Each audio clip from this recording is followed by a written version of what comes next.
Right now, we're all waiting for the release of 7 Deadly Sins Grudge of Edinburgh Part 1, but I gotta do a video discussing what will be a Part 2 of Grudge of Edinburgh because Part 2 might go down as one of the best anime movies ever, and Part 2 is going to be releasing in 2023, right before the release of the 7 Deadly Sins 4 Nights of the Apocalypse anime, so we know that Part 2 will be setting up Season 6 perfectly. But Part 2 of Grudge of Edinburgh is going to be one of the best anime movies ever because it's going to have a lot of amazing moments that true 7 Deadly Sins fans have been waiting to see for a very long time, like the finale of Tristan versus Deathpierce.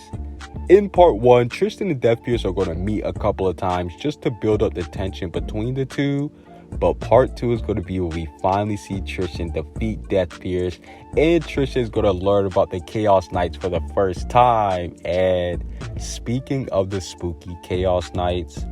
we will get to see the Chaos King in Part 2 of the movie. We know the Chaos King gives Deathpierce the power of chaos, and he makes him a Chaos Knight temporarily, so the Chaos King will have his first Chaos Knight that he recruited with him, aka Ironside, the new main character's father, Pelegard, the new main character's best friend, and even Varkis, the new main character Percival's grandfather, will all be with the Chaos King at this point in the movie, and we might even get to see a sneak peek on how the Chaos King found and recruited Percival's family off the island known as God's Finger, and we might even get to see how the Chaos King recruited the legend himself, Pelegard. But we will get to see King Meliodas for the very first time, and we're also going to see how he built his new Leones. We see that giants and fairies now live in Leones too. Well, they did before Galen came and killed them all, but Meliodas made the kingdom open to pretty much every single race except for the demons, so I definitely am excited to see how does Meliodas end up building his brand new Leones in Part 2 of the movie. And we'll also get to see Fairy King Bod in his new fairy forest after he took control, and I gotta be honest with you guys, Chief,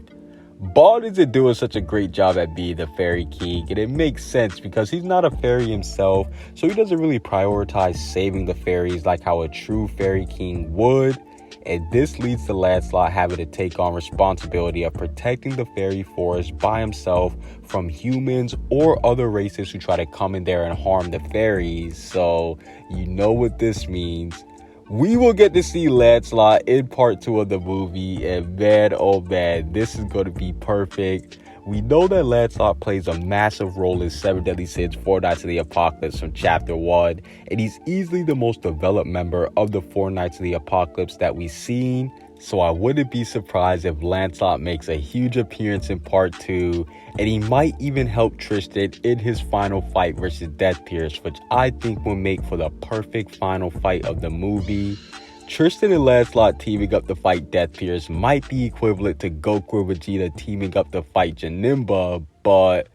we'll finally be able to get to see a sneak peek at King's firstborn child. We know that he or she will be the same age as Tristan and Lancelot, so they just might be as strong as them as well. And yo, King and Diane's first child, along with all their other children, they've been teased more than any other group or characters in the series because we know that the author confirmed that King and Diane would have multiple children, so this actually leaves the door open for the other sins like Meliodas and Elizabeth to have more children as well. But I definitely do think in Part 2 of Grudge of Edinburgh, we will see King and Diane's firstborn child for the very first time because we don't know anything about them, and we already have 70 chapters of the brand new 7 Deadly Sins series out. So King and Diane's children, once they're finally revealed, they're going to break the internet, and what better way to do it than to do it in a brand new movie. So